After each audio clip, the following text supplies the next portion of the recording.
What's up?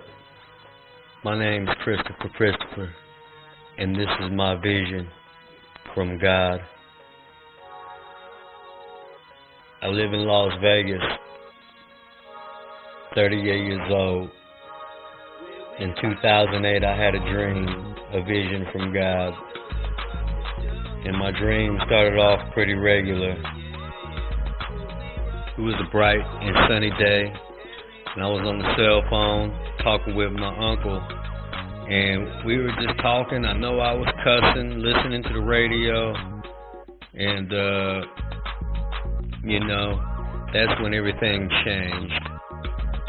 From the day I had my vision, I've never been the same. Now, as I was driving, I noticed a lot of funny things was going on around me. And my uncle said the same thing. He said something was weird was going on. I slammed on my brakes, and oh my Lord, what was in front of me would blow your mind. Right before my very eyes was the four horsemen. The four horsemen of the Bible, of the apocalypse. The ones that I've heard about since I was young. And they were giant knights on giant horses. I remember one in particular that had antlers on his head, looked over at the others and mumbled something real loud, and they all started laughing at me. As if I was the tail end of an old joke. They laughed, and I looked with astonishment at them. I knew I wasn't dreaming. They all took off and broke down the city street. Now, as they got further and further away, I noticed that they faded off into the distance just as they left my sight. All of a sudden, I'm back on the city street. Everything went back to normal. And as I was looking, I thought they were coming back. I started seeing something. All of a sudden, out of nowhere, military soldiers and tanks started pushing people into the street, forcing everyone to get out of their cars, get out of the stores, get out of your homes. At that moment, I knew I wasn't dreaming. I didn't care about what happened to my car. I don't know what happened to my uncle on the phone. The horsemen never left my mind. And as they forced everyone into the street, they pushed everyone into a line, and they started to make us walk. Everyone saw they were evil. And the funny thing was, in my vision, I saw nobody resist.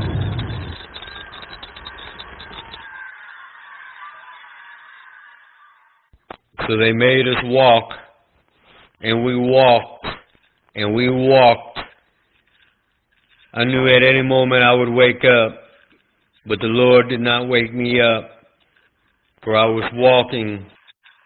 Everything seemed so real. I could hear the gravel underneath my feet, and just try to understand how everything went from a perfect day to pure hell and chaos. As in a moment, everybody was crying, men, women. I didn't hear any children in my vision. Every person of every color and religion I saw. Then I saw the worst thing that you could ever possibly see in life or face. It was almost dark at that time. And as we were walking in the line, I looked off in the horizon over the city, and behold, my heart dropped. For I saw a whirlwind in the sky, sucking up thousands of lights. The rapture was taking place, sucking up souls of lights.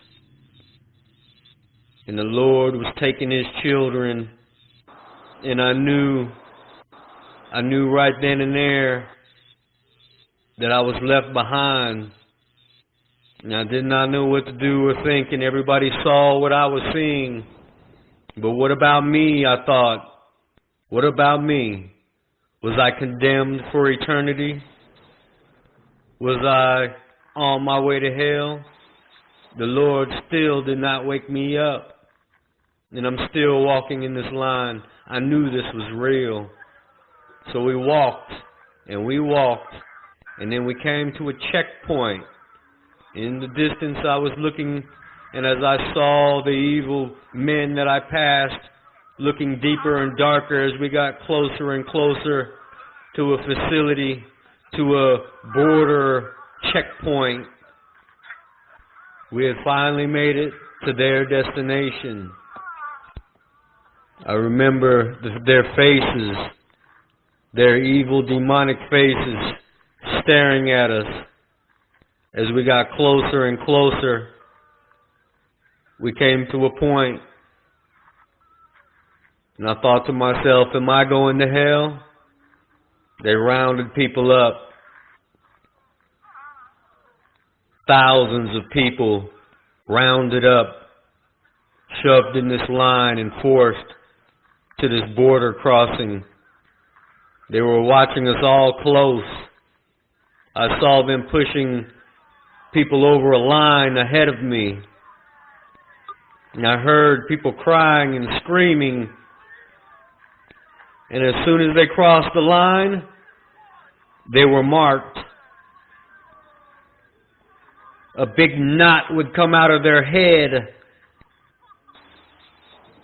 Giant knot with a scar over it. Another person. Then another.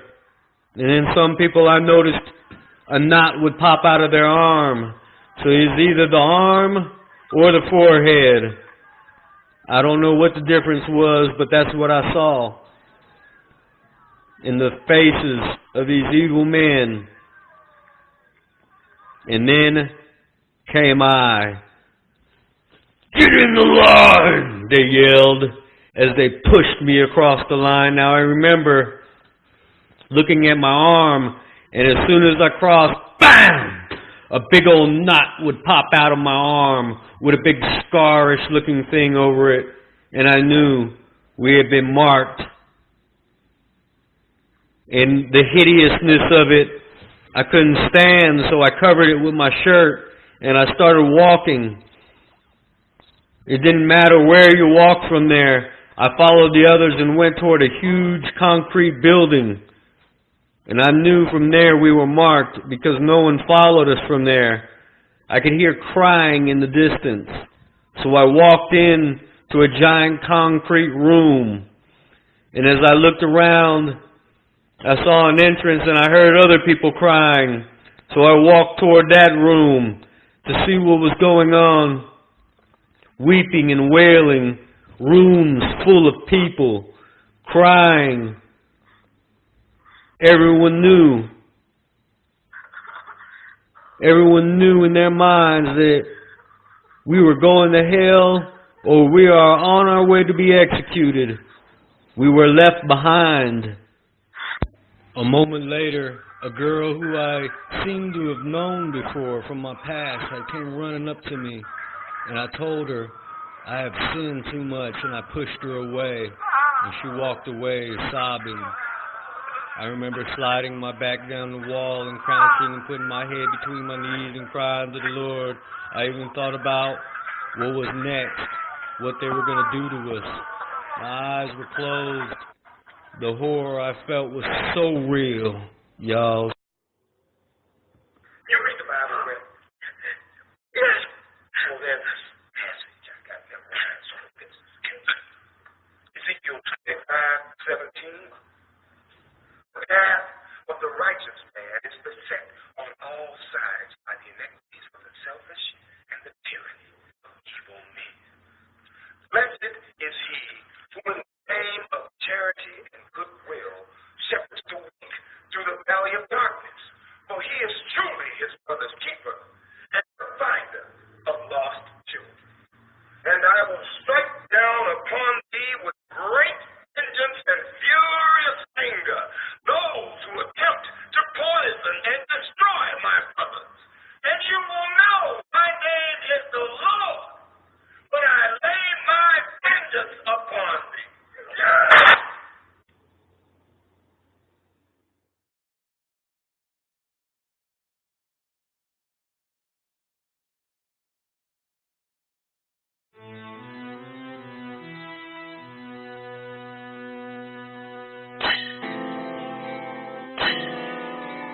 I knew this vision couldn't be anybody else but God, and He made me watch.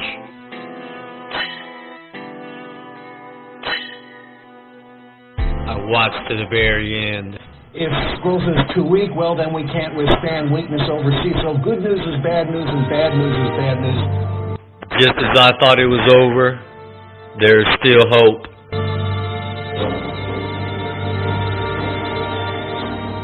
The Bible says, my King is the King of the Jews. He's the King of Israel. He's the King of righteousness. He's the King of the ages. He's the King of heaven. He's the King of glory. He's the King of kings. And He's the Lord of lords. That's my King. I wonder, do you know Him? My King is a sovereign King. No means of measure can define His limitless love. He's enduringly strong. He's entirely sincere. He's eternally steadfast.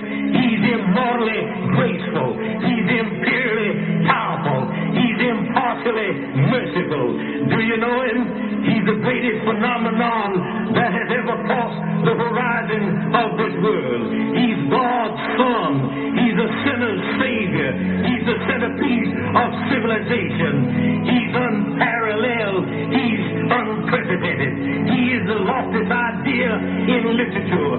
He's the highest personality in philosophy. He's the fundamental doctrine of true theology. He's the only one qualified to be an all-sufficient Savior. I wonder if you know Him today. He supplies strength for the weak. He's available for the tempted and the tried. He sympathizes and He saves.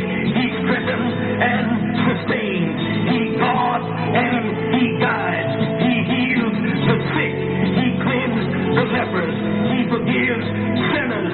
He discharges debtors. He delivers the captives. He defends the feeble. He blesses the young.